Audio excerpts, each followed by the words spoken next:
Halo teman-teman, gimana kabar semua? Mami berharap kalian semua sehat, bahagia dan sejahtera ya. Nah, pada video kali ini Mami akan mengupas tentang si Jumat Wage. Nah, Jumat Wage ini mempunyai jumlah neton 10 dari perhitungan hari Jumat itu 6 dan Sabtu Wage itu 4. Satu persatu Mami buka ya.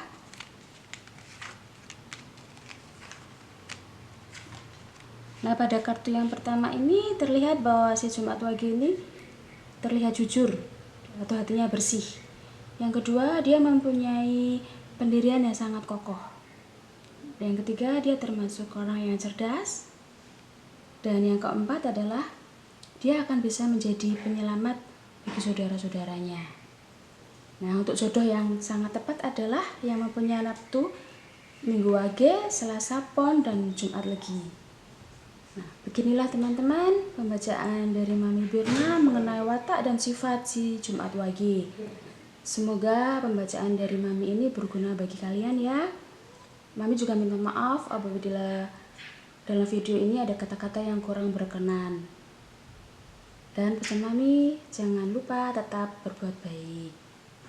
Oke, Mami undur diri dulu ya. Bye-bye.